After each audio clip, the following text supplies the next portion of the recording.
Hello! Welcome, everybody, to another Movie Battlegrounds. Tonight, we got a special #1 Contenders match coming to you. We've got one Mr. Brooklyn, the Black Lantern, Vail, and one Mr. Eli. Is it still the Showman? Or is it the Magic Man? Showstopper. Oh, it's the Showstopper. Man, stop shows and hearts, ladies and gentlemen. All right. Going to talk to these people right quick, but before we do that, I'd like to introduce my illustrious board of judges that will start today with me. Jake Damon, how you feeling today, bud?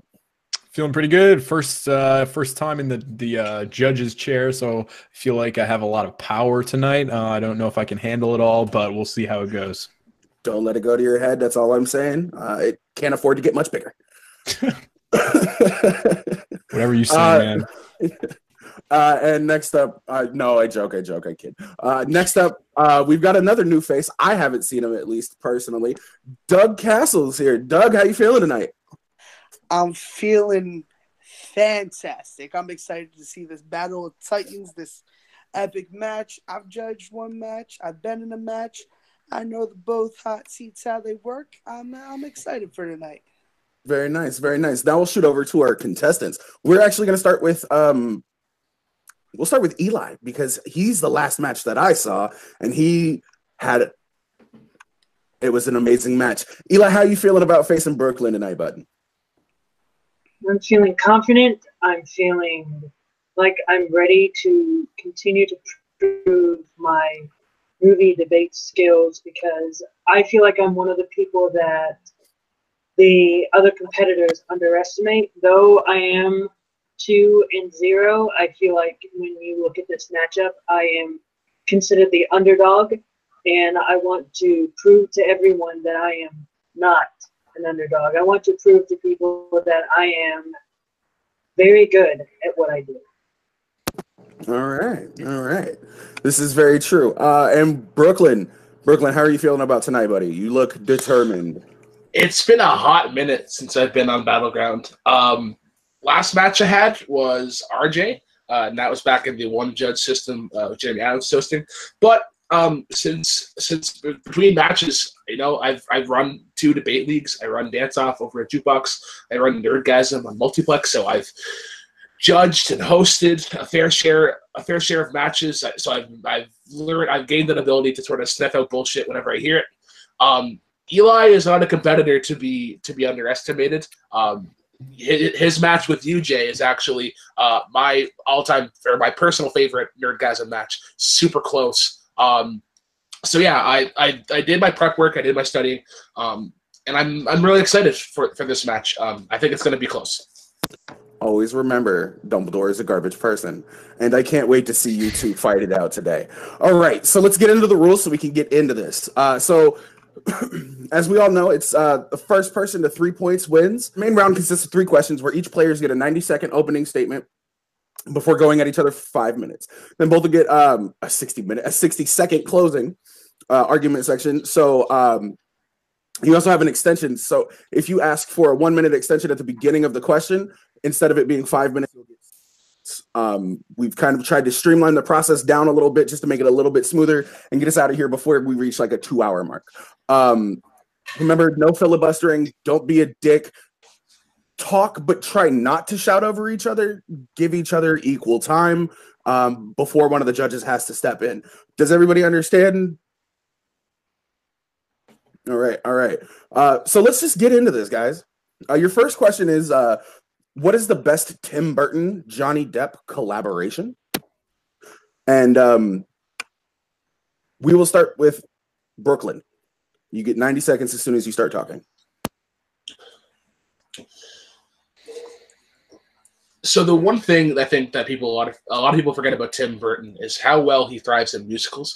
You look at a film from 1993, The Night Before Christmas, and look where that sort of started his career. But today we're talking about the film that is really sort of like his evolution of Nightmare Before Christmas, and that is Sweeney Todd, the Demon Barber of Fleet Street. It's really an elevated performance by Johnny Depp. You have an all-star cast of Helena Bonham Carter and Alan Rickman in the two sort of main roles.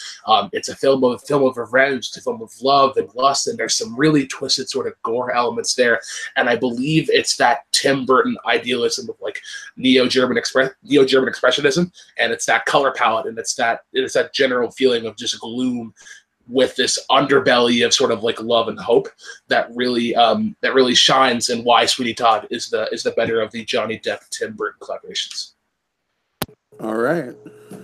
Just under a minute. Nice opening statement. And Eli, we will shoot over to you. Your 90 seconds begins when you begin speaking. When I looked through the filmography of Johnny Depp and Tim Burton, I was looking through and I was trying to find what, in my opinion, could be considered their best collaboration. And as I was looking and thrifting and trying to find the right one, I discovered that you can't go better than their first time together with Edward Scissorhands. Edward Scissorhands is a film that they started on, and you can see very well from the beginning that they hit off right there, and they were meant for each other with that movie, because they were able to show this story that could be inside of Tim Burton's head from the beginning, and it shows how an outcast is treated by a normal society, and that outcast, though trying to fit into that normal society, is not someone that truly is a part. And that is why I believe that Edward Scissorhands is their best collaboration. All right, very nice, very nice. Gentlemen, we're going to move into the main debate round. We're going to move into the general discussion round. You guys both know you get 5 minutes. The time will begin as soon as somebody starts talking. I don't care who. I'll let Eli go.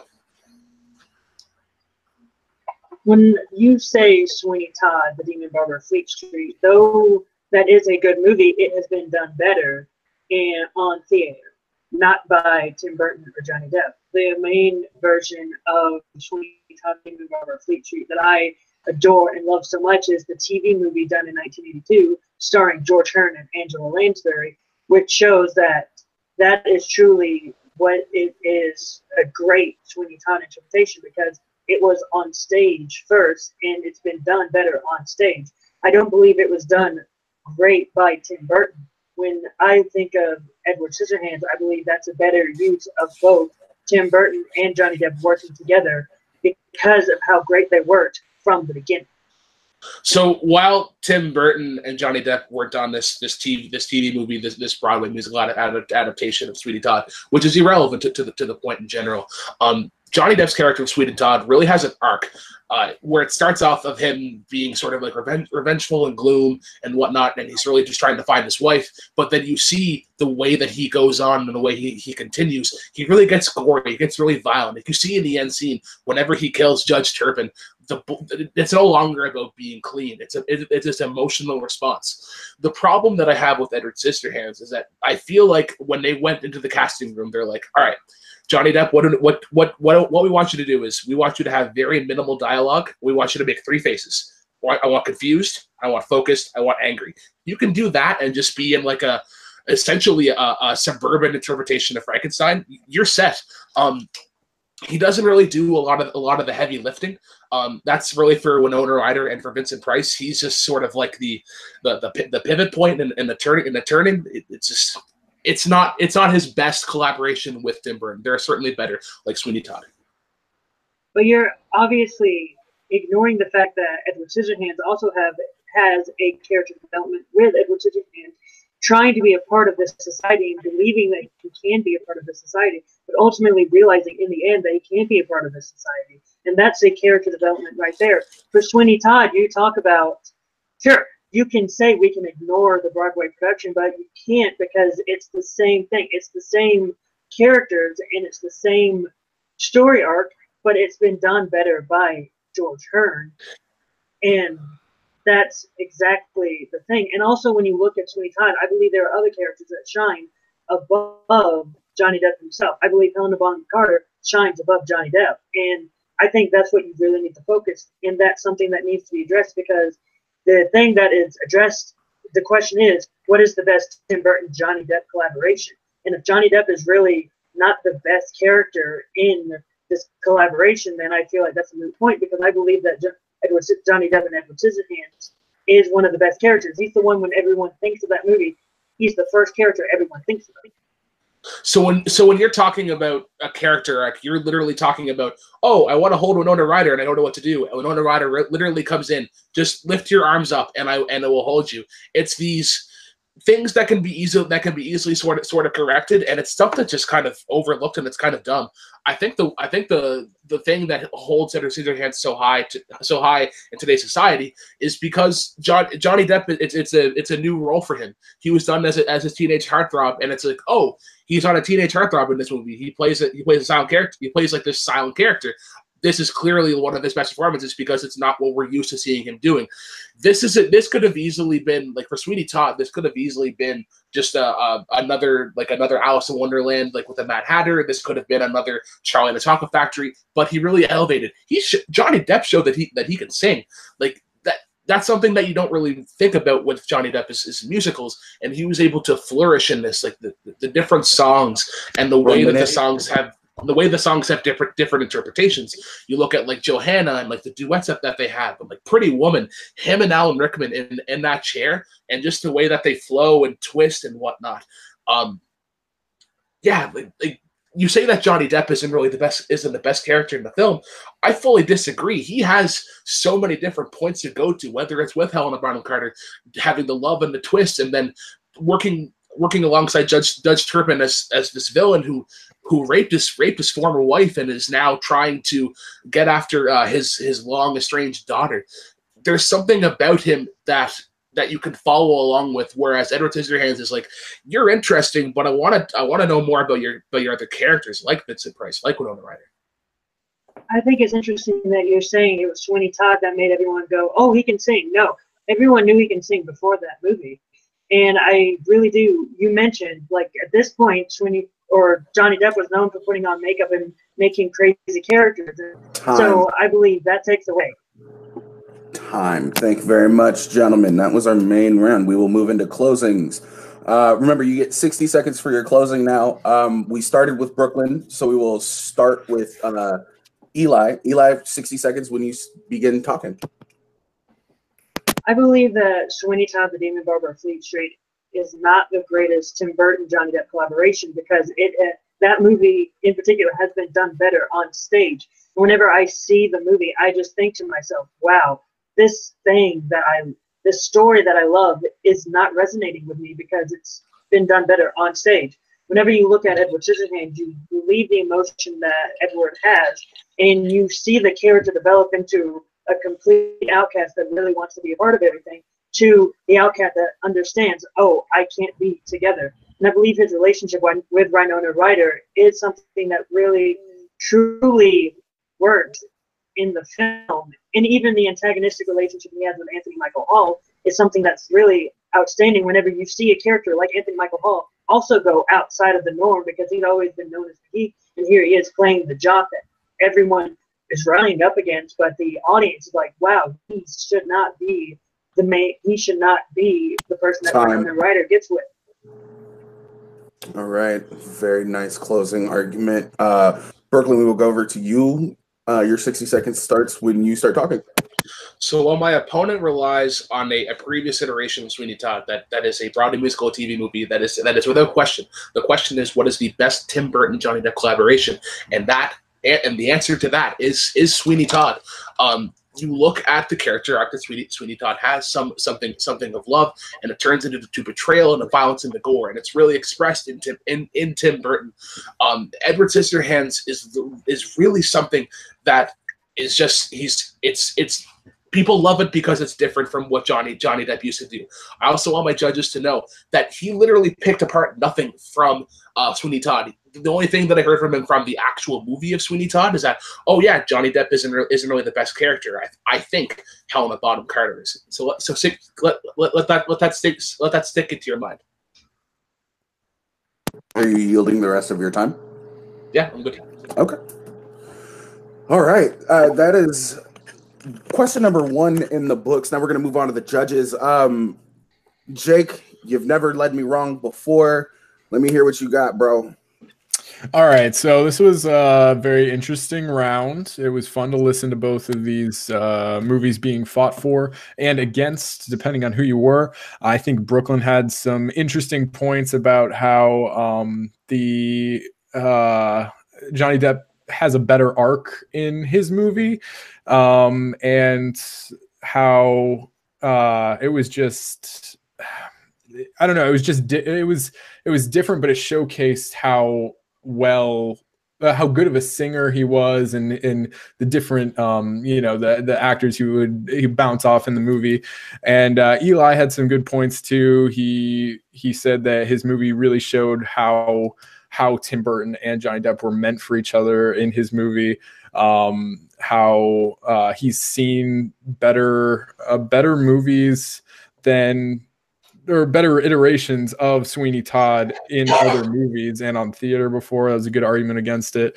And how his movie was just a better collaboration than Sweeney Todd was. But I think in the end, I've got to lean more towards Brooklyn, because what he said that won me over was that he had more chances to show why he was a good choice for the role. And I think that was a great point. And he made the point that in Eli's movie, in Edward Scissorhands, that you're more interested in the other characters than you are in Johnny Depp himself. And I thought that, to me, made it clear why he thought it was a better collaboration between Johnny Depp and Tim Burton. So I give it to Brooklyn. All right. So let's one vote for Brooklyn right now. Douglas, we're going to move on to you. What were your thoughts on this? So I had a lot of different thoughts between both of these combatants, if you will. I definitely appreciate both aspects, and to know how I'm impartial, Ed Wood is my favorite collaboration with them, so I'm totally, completely impartial to both of these. So what won me over was it coming. You guys were neck to neck during the whole middle part of the debate, where you kind of were picking apart each other's movies a little bit. And no one really outshined who sold the movie more. The ending argument for me is what sold it for with Brooklyn. When he started to display how, yes, it's a previous iteration, but it's not what the question is. The question is, what is the best collaboration? And for me, Brooklyn explained why this was the best collaboration. Okay, so Brooklyn gets your point, I take it. Yes, sir. Okay, so my vote's irrelevant. That's 2/3 majority. Brooklyn, sir, you win the first point. But Eli, don't worry, it's just question number 1. We got a lot of game left, so let's get right into it. Question number 2 will be, what is the best multi-person, meaning 4 or more people in a fight scene in a martial arts movie? And since we started with Brooklyn last time, this time we will be starting with Eli. Eli, your 90 seconds begins when you begin speaking. Okay, whenever I look at a martial arts film and a martial arts fight scene, I always try to find the ones that really capture me the most, the ones that really engross me into the fight, that make me go, oh, that was cool to see, that was cool to see, that was cool to see. Oh, I never seen something like that be done before.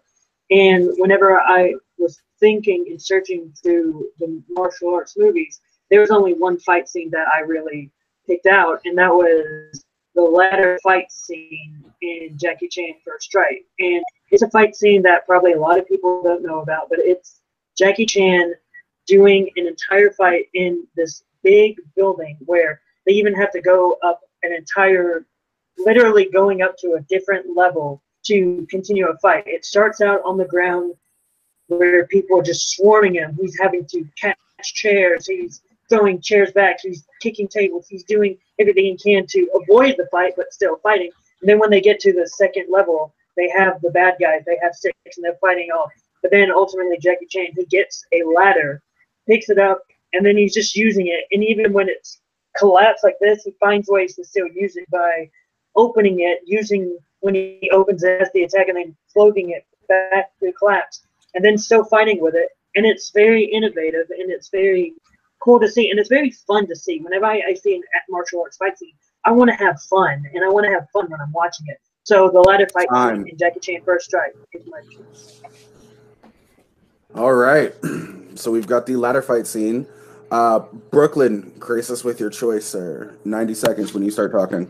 So without a doubt, hands down, no questions asked, it is The Bride versus the Crazy 88s in Kill Bill Volume 1. This could have easily been just another like sort of Quentin Tarantino-esque sort of fight where it's just over gorized, it's over violent, it's blood for the sake of blood.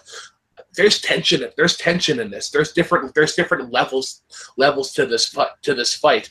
You talk about the horde that is brought upon them. There's different camera work, and there's different aspects of the way, whether it's the grayscale version that we got in North America or the full color version that we got in Japan. This showed that not only that Uma Thurman is a badass, but that Quentin Tarantino can choreograph a fight, do his style, and not have it be overly cheesy like First Strike is. Okay. Guys, we're entering into the general discussion round at this point. 5 minutes, whenever anybody starts talking. All right, so the one problem that I have, or actually one of the problems that I have with First Strike, there's never really a sense of whether or not Jackie Chan is struggling. Things are put in place a little bit too perfectly. Like everything that he grabs is just sort of right there. Whether it's the DOP or the director, they don't do a good job of having him sort of find his way. Everything just sort of happens to fall in place, and it's almost sort of too good to be true. Whereas with Uma Thurman, you see her struggle. Like she gets hit, she gets attacked. There's multiple points at a time where she's entirely surrounded by members of the Crazy 88s, and it's that development and it's that level of sort of concern that you have for the character that makes the fight better. Because if you never watch the film, she might lose. You never know. But with Jackie Chan First Strike, you can tell right from the get-go that he's going to win. It's just a matter of how. I think it's interesting how your first argument that you brought up in your opening statement is it's not blood for blood's sake. When I'm watching the movie, all I'm thinking is, man, this is too gory. I really can't handle this. This is not something I would want to show someone who wants to see a cool fight scene, a martial arts fight scene. I would want to show something that's fun, that make people go, oh man, this is really cool. This is fun. To get people inside of the movie and get people interested in the movie. And I feel like the fight scene in First Strike is exactly what that is. It's fun. It makes people go, oh, cool. Oh, that's cool. That's cool. That's what people want to see in a fight scene. They want to see something cool. They don't want to see something overly gory. They don't want to see something that could be, quote unquote, very believable. They want to have fun with these fight scenes. And yours is, again, too gory, too bloody. I don't want to see so much like, I don't want to see that. I want to see Jackie Chan using a ladder in a very interesting way that I've never seen someone use a ladder before. And it's, again, the way he fights, it's just so much fun. All right, so let's get something right out of the way right clear. Your fight is definitely choreographed beautifully, but one of the problems that I bring up is that it doesn't know whether it's fun or whether it's serious. There are moments that it tries to be serious, but there are moments like in the ladder scene, you know, he breaks like it comes in on him and then he uses like it's like, oh, like this hurts or not. It's just I'm not sure whether or not it's like it's this sort of fun sort of like MCU sort of thing, or if it's whether or not it's like it's something serious or there's some sort of struggle. The gore that you bring up, and it's just really just blood splashes. The only other gory part is sort of ripping out an eye. It's Quentin Tarantino's homage, and it's this image of 70s kung fu, and it's his interpretation of it. Yes, it is definitely violent and gory, but man, it's entertaining. And there are different complexity levels of this fight where you have the badass moments of the bride taking away everything. The silhouette scene when there's about a dozen or so fighters left. There's a moment in there where you think that she lost. Like you lose her in that in that scene, and that's a great great use of photography by Quentin Tarantino to sort of elude the viewer as to where they is.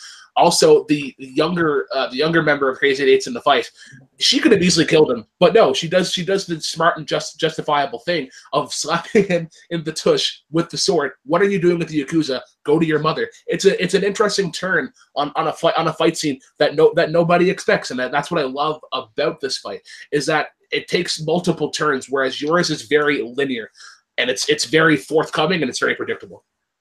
Well, also with your fight scene, there's a lot of times when they set up someone to actually give a very good fight, but it just falls out in the end because the entire time with the girl with the big chain ball, when she's throwing it around, I'm thinking, oh, this is going to be an epic fight, but it's not that long of a fight at all. With my fight scene, whenever they set up someone is going to be a threat, they are a threat. They give Jackie Chan a very good fight, and that's very believable. And again, your entire fight scene is, again, an homage, but it's too gory of an homage. No one wants to see a gory homage. They want to see something that can actually sit down, watch for quite a while, and not go, oh my God, I may throw up after this. They're not even using lethal weapons in First Strike. They're literally using like broom handles or something. I know, and that's what's so fun about it. I don't think Jackie Chan ever gets hit. But no, he does get hit. He gets kicked in the gut, and he gets he gets kicked in the gut. That's no threat. With this like sort of kick to the gut thing and these very minor punches and whatnot, you as a viewer have to assume that. Time. Okay.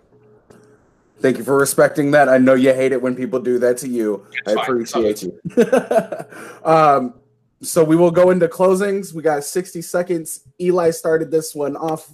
Brooklyn, you will finish this one 60 seconds as soon as you begin speaking.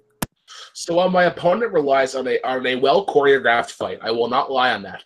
It doesn't know whether to be fun or serious. Throughout his entire fight, you know that Jackie Chan is going to win regardless. Everything is put in place perfectly. There is no sense of struggle. Everything is there, and it just happens to be in the right place at the right time. With the bride versus the Crazy 88s, you have this sense of tension. There are different levels throughout the fight. There are comedy aspects. There is badassery moments when she's on the rail with the final member of the 88. That creates tension, which you don't get in First Strike. That's one of the great things about this fight is that there are so many different ways. There's so many different turns, and like I mentioned in the general format or in the free form, his fight is once again very linear, very predictable. You see it coming from miles. All right, very nice use of time for your final argument or for your closing argument. Eli, 60 seconds whenever you begin speaking, bud. I think my opponent is also failing to mention that his fight is also predictable. You know from the get-go, the moment they start fighting, Uma Thurman is going to make it out in the end. And he talks about how, and then he goes on to say, oh, my fight doesn't know what to do. And he talks about how his fight is determined and serious and also has comedic beats. My fight has the exact same thing. It has very serious beats and then it has comedic elements. So I don't know how he could bash my fight with it having that sort of thing when his fight's also similar. My fight is more entertaining to the regular viewer. Sure, does it have lethal weapons? No, but that doesn't matter. As long as you can take anything that could be considered a non-lethal weapon to an actual lethal weapon, which my fight, they have no lethal weapons and make it a believable fight scene. To me, that's the better martial arts fight. And my fight scene is also more entertaining. It will make people sit down and go, wow, this was very fun. I'm glad I watched this fight. I want to see another fight just like this. All right. Fellas, another amazing argument. I cannot wait to hear what my judges have to say. Doug, we will start with you, bud. Tell me what your thoughts were. So my thoughts of this battle was, again, it's you guys are doing an incredible job keeping it very even keel and respecting each other's boundaries. And discussing about the fight, so I want to commend you for that, as well as the thing that won me this was, again, coming down to closing arguments. Eli, I feel, had a really strong closing argument, as did Brooklyn, but he just pushed it as to why we want to watch this fight and why we want to watch it again. And, for me, that I think that's what pushes his argument a little bit further. So for me, Eli gets the point this round. All right, so we have Eli with 1 point. Jake, let me hear you, brother. All right. So with Eli's argument at the beginning, he said that it was engrossing action, it was innovative, and it was fun to watch. Brooklyn made a few points about how in his fight there was tension, there was great choreography, and that that fight kind of took it from just being a typical Quentin Tarantino movie to being like even better Quentin Tarantino movie, or just movie in general. So I thought those were great points. And in the end arguments, Brooklyn said a few things about how you can't sense in the Jackie Chan fight that he's really struggling. You can tell he's going to win. Everything's predictable. There's no tension or struggle. And Eli's point was that in the Kill Bill fight, it was too gory, and he said that nobody wants to see that, which I think is very subjective. Like, I'm personally the type of person who loves gore and blood in fights. It's awesome. I think it makes it 10 times cooler and more fun to watch, but that's just me. But I really think that Brooklyn won this round because of his points about it being predictable and that there was no tension or struggle. And I think that to make a fight really fun or interesting or memorable, it has to be one where there's tension and where you have no idea who's going to win. And I really felt and sensed that in his argument. He made the point that with the Kill Bill fight, you can't tell if Uma's going to make it out. You really can't. And with the Jackie Chan fight, the way it's set up, it's just obvious that he's going to win. And on top of that, it can't decide what tone it's going for. Is it like a funny comedy fight or is it a serious fight? You don't know. So Brooklyn gets my point for the point that there was just no tension or struggle, which I think makes a fight truly great.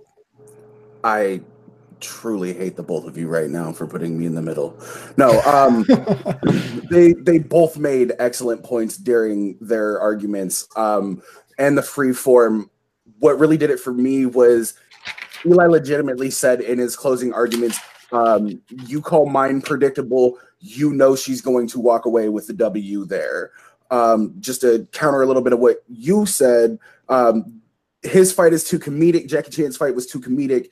What do you call slapping a kid's ass with a sword in the middle of a fight? That's comedic. So to me, that's kind of a moot point. But I heard more from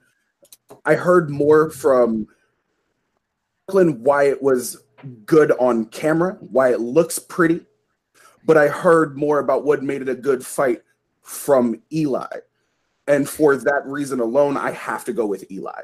So Eli, you win round number 2. We move into round 3. We're tied, which means regardless, we're going to get at least one speed round question today, ladies and gentlemen. But let's move into question number 3 and see who has the advantage going into the speed round. Our final question for today might be a little bit of a weird one. It's one that I don't think has popped up yet. But if you could add one person from Star Wars into a Star Trek movie, who would it be and which movie would you add them to? We started with Eli last round, so we will start with Brooklyn this round. Brooklyn, you know the deal. You got 90 seconds to make your opening. So the general mantra and the general philosophy of Star Trek, there's this utilitarianism.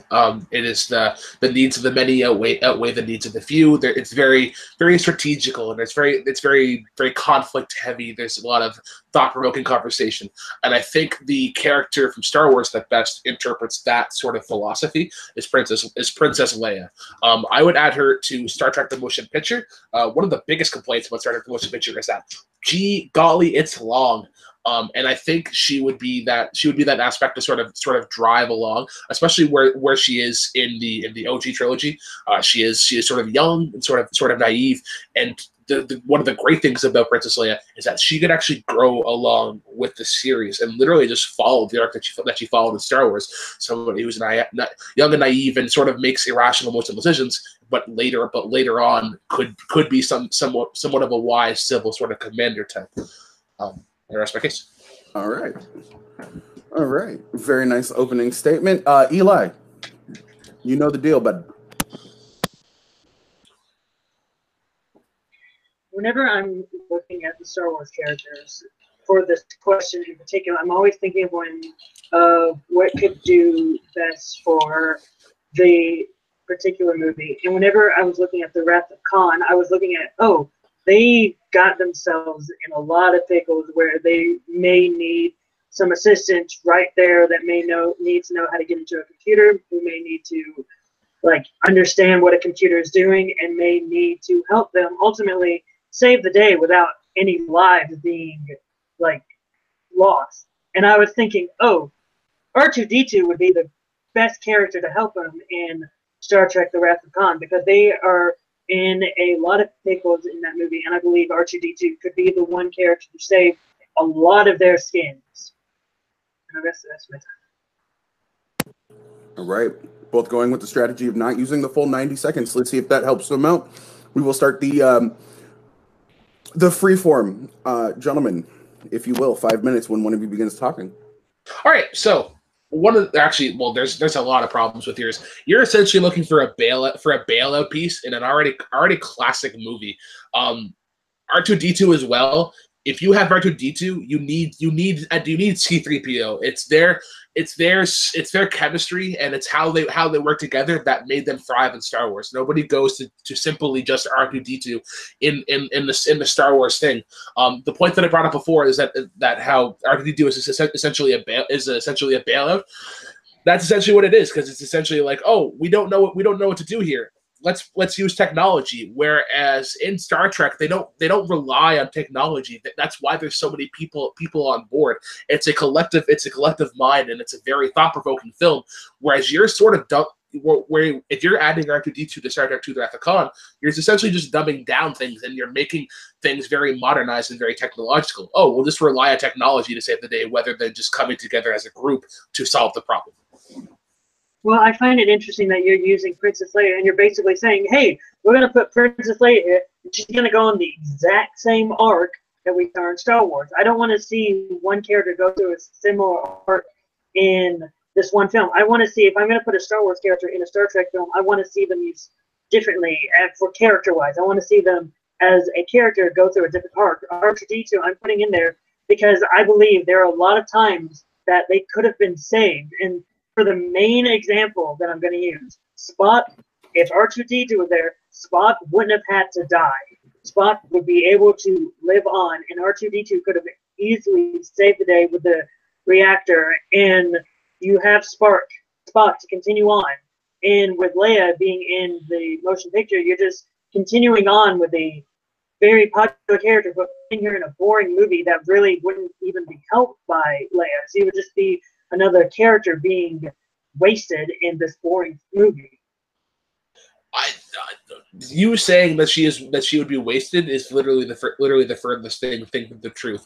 With that youngness and that sort of ambition and that drive, she would be able to sort of get things going whenever things are deemed too slow. And you essentially just proved my point on how R2-D2 is essentially a bailout. We have technology, so that means Spock doesn't die. Spock dying is one of the integral moments of Wrath of Khan. That's what makes Wrath of Khan so great.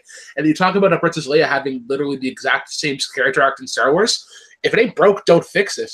You think about Leia in general, and how she wasn't very combat heavy, like your Luke's and your Han Scott and your Han Solos and your Darth Vader. She was very, very tactical, and she was very thought provoking of how she was able to go into a fight, and that really fits into the philosophical aspects and these human aspects of Star Trek, where it's not so much a reliance on technology. It's a thought, and it's why Star Trek is loved today. Not so much for the action and the pew pew pew pew pew and the reliance on technology. It's the way that how people collaborate, and it's the decisions that are made and why they are made. And I think she would contribute well to that discussion.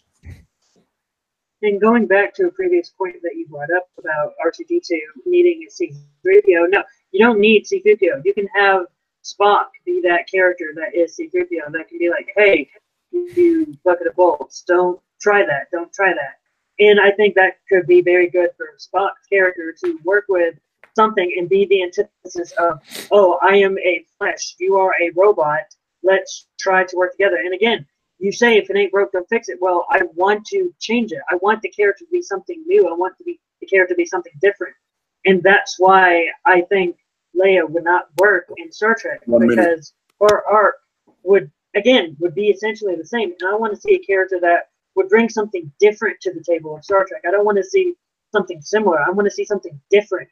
And Leia would not bring that different energy. R2-D2 would bring that different energy to make people and all the characters go, oh, let's all look at this world differently. And plus, when you have Spock about to die and R2-D2 being the one that saves the world and not have Spock do all that, you have that character dynamic with Spock and R2-D2 saying, oh, hey, robot, I didn't trust you at the beginning, but now I do.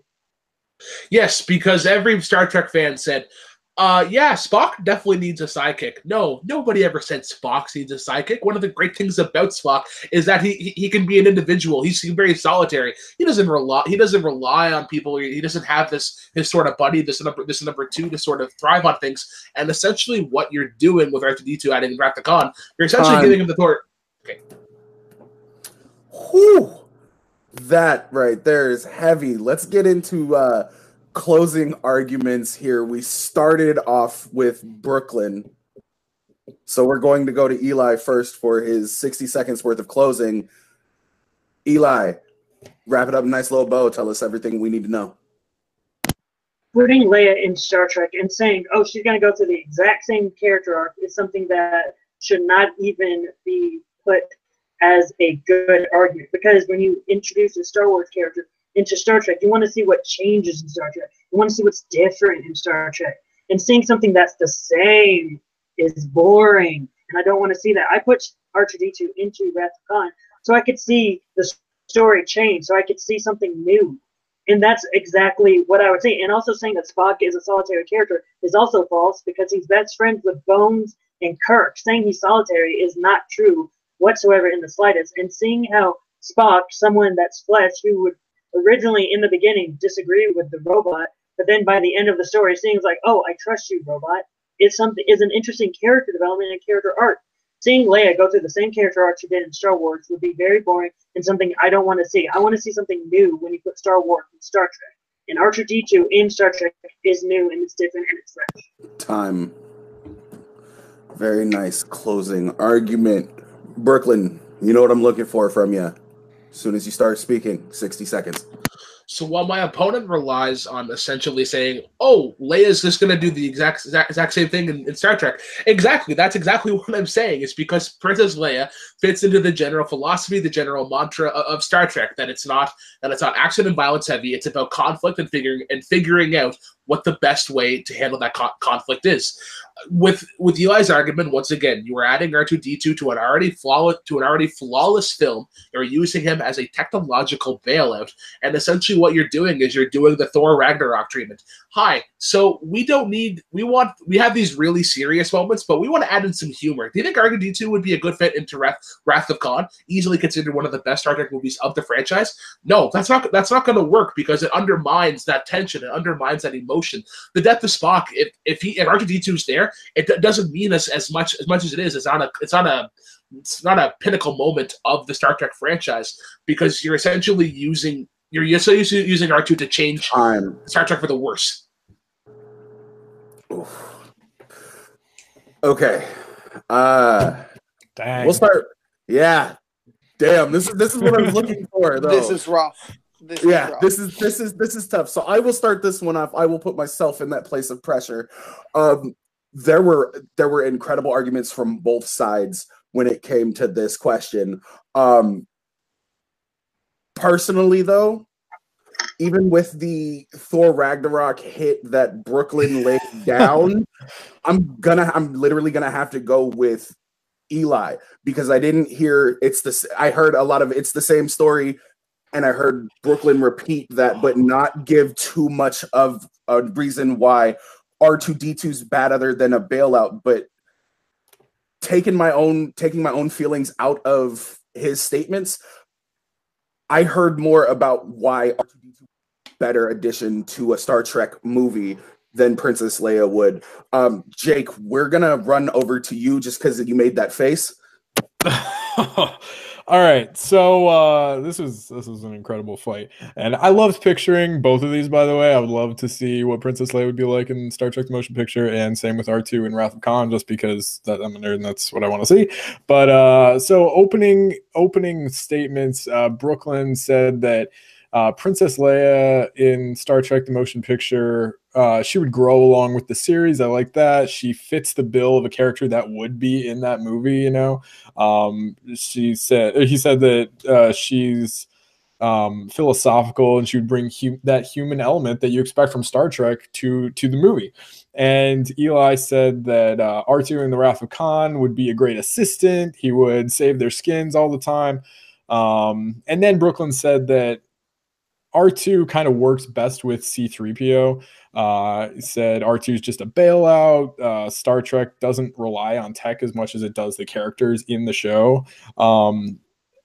He said that she would speed up a slow movie. Like, people talk about Star Trek: The Motion Picture and how it's like slow, right? And I agree that Leia would speed it up. I think that's a great point. And then Eli said that she would just have the same exact arc as Star Wars. Spock wouldn't have to die now because R2 would help him out. And then Brooklyn came in with this awesome punch and said that that's why Wrath of Khan was great. That's one of the reasons it was great, is because Spock died. It added a whole element to the story that made that story great. And why would you want to stop that from happening? It would make, and he made this point later in the movie, it would change a great movie for the worse. And I love that. That was the very last thing you said. Eli said, with the closing points, I love these two, both of them. R2 would change the story instead of letting it be the same old, same old.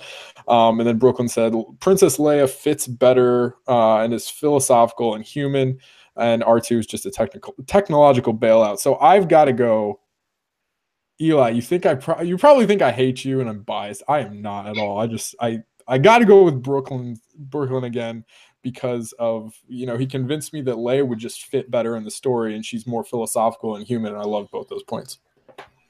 All right, so now we seem to be stymied right now. We're at 50-50. We have one last judge, and this is the reason why we have one last judge. Douglas, what are your thoughts, bruv? Wow us, please. Dun, dun, dun. Can I just plead the fifth and we just call it a friendly match? No. Tune in next time. No, make somebody hate you. All right, so I'm going to make people hate me, and this is all right because I'm already making people hate me. So where this came down to was one argument. I was waiting for Eli to fight the argument, but he didn't. And it's that R2-D2 added to Wrath of Khan would make the movie worse. It's literally about Spock dying and making that sacrifice. It's a human sacrifice. If you stick R2 in that situation, you ruin the experience that you get in that movie. And I am so sorry, but I do have to give my point to Brooklyn just for that argument. I waited the entire time for you to fight that argument, and there wasn't one against that. Trust me, I loved your argument that Leia would just progress in the same way, but I was waiting for you to fight the R2 argument, and that's what killed this argument for me. Just a little quick score update. Obviously, Brooklyn is entering with the advantage of 2 points to Eli's 1 going into the speed round. So your speed round will consist of up to 2 questions. The first question of the speed round, players will get a 30-second opening statement, and followed by a 15-second rebuttal. And if we reach the second one, you will get a 30-second opening followed by a 20-second and a 10-second rebuttal. So let's make this interesting. Your first speed round question, I will need to hear you guys shout out and answer. What animated movie had better songs? Moana or Frozen? Frozen. Moana. All right. I heard Frozen first, so Brooklyn, you will get 30 seconds as soon as you start speaking. Frozen. Frozen. What Frozen does so great is that it takes something that can either be serious or it can be incredibly fun. You think about Idina Menzel's "Let It Go," a very serious, a very uplifting, a very very powerful song where you have "Do You Want to Build a Snowman," a great song that's very naive and very young and very whimsical, but it has this depth, it has this layer, and it has something that can grow. And then upon re-listening, it has multiple meanings. You could listen to this as a kid. I think it's a great, very fun time because it's back. Time. Thank you. All right, Eli, 30 seconds. Moana, whenever you start talking. Whenever you listen to the music of Moana, every single time I hear it, I'm like, oh, this is fun. This is very, very fun. And it's something that Lin-Manuel Miranda is able to do. You can repeat. You can put every single song on repeat and have an enjoyable time listening to it. That's mainly what I want to hear when I listen to the Disney music. I want to hear a lot of fun songs. I want to be able to sing out loud in my car whenever I'm hearing. Whenever I hear "You're Welcome," I'm having the best time of my life. What can I say except you're welcome? And that's exactly what I want to hear when I'm listening to Disney music. I want to be able to have songs. All right. 15-second rebuttal. Brooklyn, whenever you begin speaking.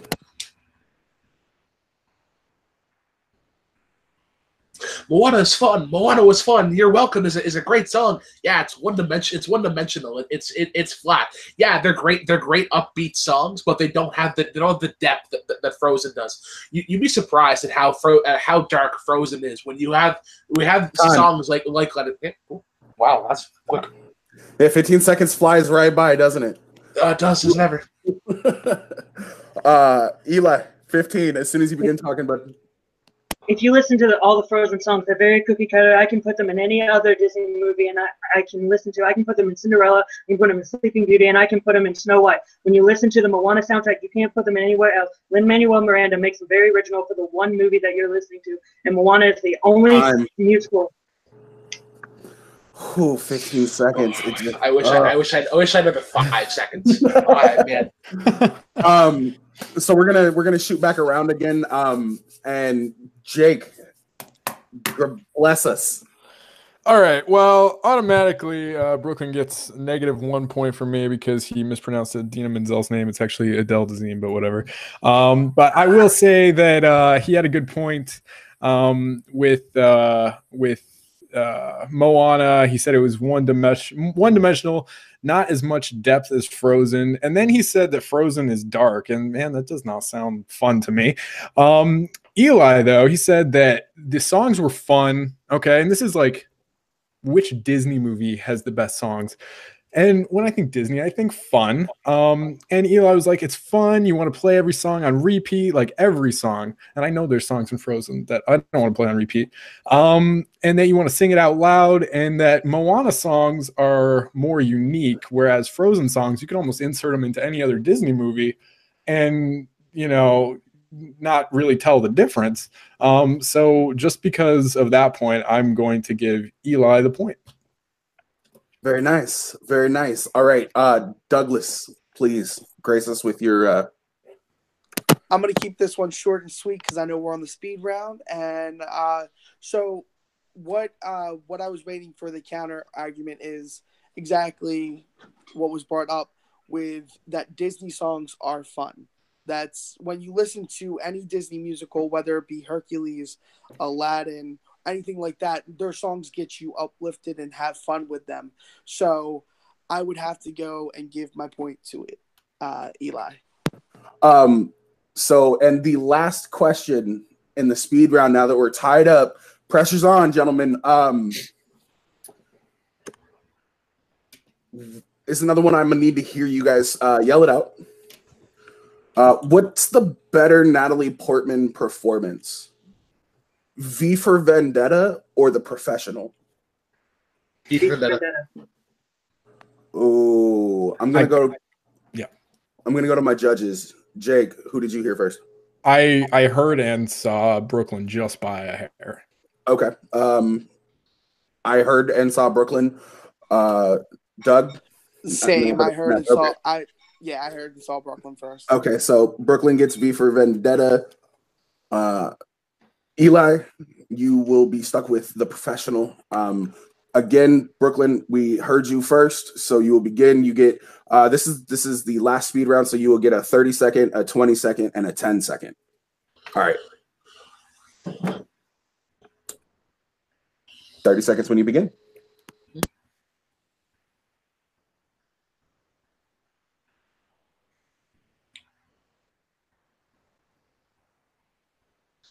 Natalie Portman's performance in V for Vendetta is so iconic and so memorable because she blends well to the overall genre of V for Vendetta, which is a political thriller. The way that she bounces off of Hugo Weaving and Jonathan Hurt is how she thrives in this what could have been another lost film within DC's lore. It really stands out for how it shines, and her performance in that movie is so integral as to why people consider it one of the better DC films of the 2000s.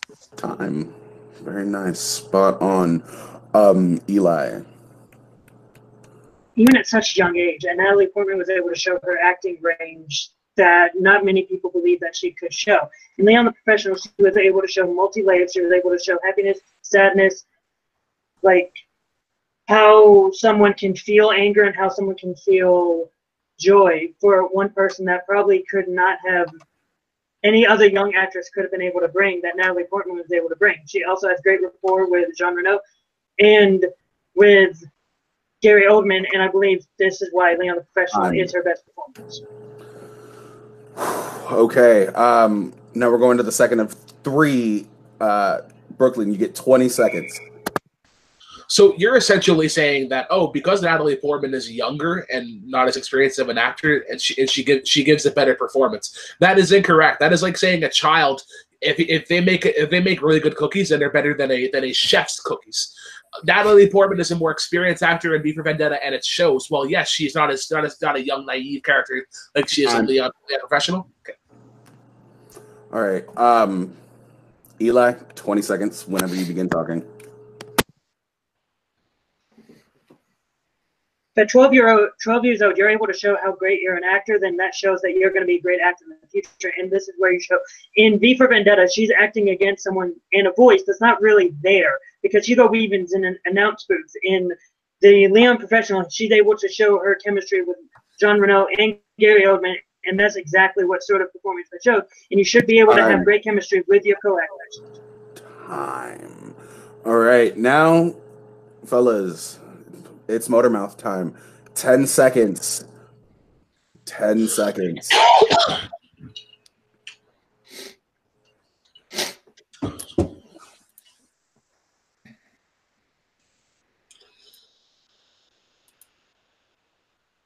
Your film and Leon Professional, Natalie Portman takes an implicit credit of having someone with her on screen to have that chemistry. Natalie Portman shows chemistry with Hugo Weaving. With Hugo Weaving not even being in the film, she shows his tortured soul and the way that Hugo. Okay.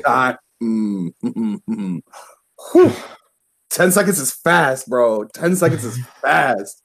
Eli, 10 seconds.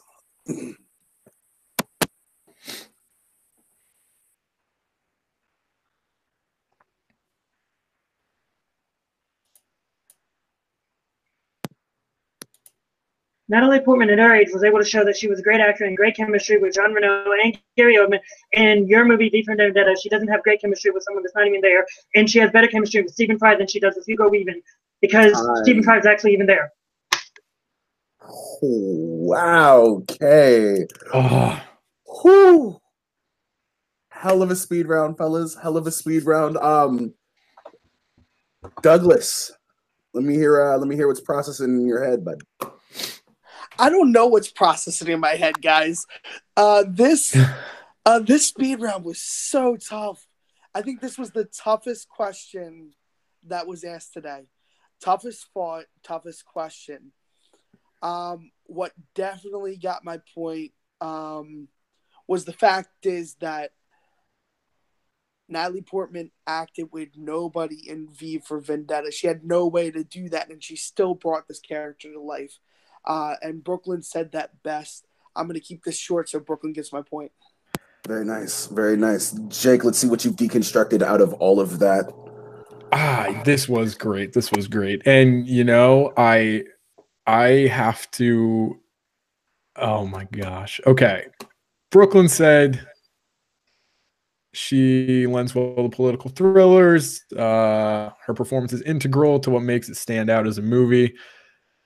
I feel awkward about this because I had a question a while back. I think it was the last fight I had about Leon, the professional, and I made the argument that because she's younger, she's better. And Brooklyn said, in this fight, he said that's not, that doesn't necessarily make you better. The whole chef cookies analogy, I thought that was good. But I have to echo what I'm sorry, what's the other judge's name? Douglas. Yes, sorry. Douglas, you couldn't have said it better. I think that Natalie Portman had to act against pretty much no one. And I know that he was there, but it was just a voice basically. So it's like, she was forced to make it a more interesting performance in the sense that she had to do things she couldn't do. She had to muster it up within herself that you would be able to do if somebody was actually there and you were interacting or whatever. And I thought that was definitely the point that won me over. So Brooklyn, you get my point. All right, so that is 2 points for Brooklyn. I would have leaned the exact same way. So, ladies and gentlemen, that means your winner today is the Black Lantern, Brooklyn Vail. Oh my God, what an amazing debate between the two of you guys today. I loved this. It was back and forth. It was up and down. It was left and right directions, plus some that you've never heard of. Let's go to Brooklyn. Brooklyn, how are you feeling about Shocked, this win? nervous, all of the above. Holy crap. I said in my pre-interview, don't underestimate Eli, and I was correct. I was correct in that. Eli is a very formidable component. He is going to be going up for this championship at some point in the future. I won questions that I thought I was going to lose. I lost questions that I thought I was going to win. That is the great thing about debate. Eli definitely kept me on my toes, and he really made sure that I was listening to his argument and I was able to pinpoint the weaknesses in it and really attack him for that. But Eli should not keep his head down. Incredible performance. This literally could have went either way. I don't think there was a clear favorite throughout the fight. I think that's what I love about debate is that there's this great back and forth, and it's usually not a one man asking contest. Okay, I'm going to go to Eli. Eli, you lost today, bud, but that doesn't mean that your performance wasn't on par with some of the best arguing that I've seen in a very long time. You do have nothing to hang your head about. Even with the loss, how are you feeling today? Man, I'm I don't know if I should say I'm glad or I'm sad. I have no idea because I'm just, man, that last question, I really thought I could have had it. I should have. There are a lot of questions in there where I was just thinking, man, I could have said this, I could have said this, I could have said this. But in the end, it's always about hindsight, and that's what it was for me. It was all hindsight because in that last argument, I thought of something right after you said time. I was like, dang it, why didn't I say that early on? But it's in the past now. But hey, Brooklyn, congratulations! But right before we go, I just want to say, though I may have fallen down now, trust me when I say I will rise again. Most definitely. Before we go to our judges, it looks like we had a special guest jump in the room who looked like he wanted to say a few words. Him say a few words? No, can't be. Well, A few? Hello, Battleground. Oh, it's your champion here. How's everybody doing? Oh, there's a guy that cuts promos on every channel. There's the guy that I was actually afraid to face, Jake Damon. He should have actually probably been in this match. Eli, you gave a point away to Brooklyn, and he was able to smack you in the face with it. Jay, the most unconventional pick, and Brooklyn, one of my best friends in this community. The man I have knocked out in his own league of debate, and now you're in my house. You're in my house. So here's what's going to happen. I'm really excited to play you, Brooklyn, because I have respect for you. But the thing is, you have to see a movie past 1980 to try to beat me. You will actually have to watch movies to beat me, and you'll also not have to do food references to beat me. So guess what? Think of all your food analogies now, get them up into a nice little bow, and then deliver them to me, because I'll win this title yet again. Fucking yikes. Okay. That was brutal. That was amazing. All right, so let's jump over to our judges. Jake, how are you feeling after the interruption? All that being said, what were your thoughts about today's match? Oh man, so this is my first judging match. Like I said before, is way harder than I ever thought it would be. Like, you got to juggle so many, like, right. Not only are you writing down everything they say, but you have to like also pay attention to what they're saying in the future and write that down. It's like lots of writing and listening at the same time, but I had fun. But this isn't about me. This is about these two awesome competitors. I think they both did an amazing job. Eli, all I've seen from Eli is fantastic, showing up and arguing great arguments, and this was no exception. He did a fantastic job. He argued points. He gave good reasons for things, and I think that just overall, with most of the arguments except the one speed round question, he just came up just a little short on stuff, and I think that Brooklyn just did an overall better job for me of like explaining things to where I could see like, oh yeah, that is obviously the better answer. But even then, like when I was writing stuff down, I was like, these are really close. And it was usually just Brooklyn with like that right hook, like right at the end there. And he did a great job, but they both did great jobs. Congratulations to Brooklyn, moving on in the rounds. And Eli, you may have had a bad day today, but guess what? I think you're going to win the next one and maybe the next one after that. And I think you're both great. Awesome. Douglas, how are you feeling about today's match? How are you feeling about judging? How do you feel these two gentlemen did? Oh, I'm still a little flabbergasted. I guess I am getting under these people's skin already. My promo's already getting attacked. Guys. But this is about the match that we got today. And I got to say, phenomenal job by both. Like I said, this is like a gladiatorial sport. It's a combatant of minds, and you guys are gladiators in your own right. For every argument that Eli had, Brooklyn had another one. For every argument that Brooklyn had, Eli had another one. It was just a back and forth. It was like watching two greats just go back and forth. And I honestly can't wait to see where either one of these gentlemen go. This is my first time watching both these gentlemen, and the fire that they have, the ability to debate that they have is just incredible. I'm honestly so honored to be in this match. I thank you for having me, and I can't wait to see where you guys go from here. Awesome. I said my piece. I think both these guys did an amazing job. This was more of a knockdown drag out than it was over speed. This is going to be one of my favorite matches for a very long time until I get to see Cody run his mouth against Brooklyn. That'll be one of the best matches that I will personally just eat some popcorn and watch. But other than that, we're going to get out of here, guys. So from Cody, who's for some reason still in here, from Douglas, from Eli, from Jake, from Brooklyn, from myself, and the rest of the crew at Full Metal Media, we are out today. We'll see you in the next Battleground.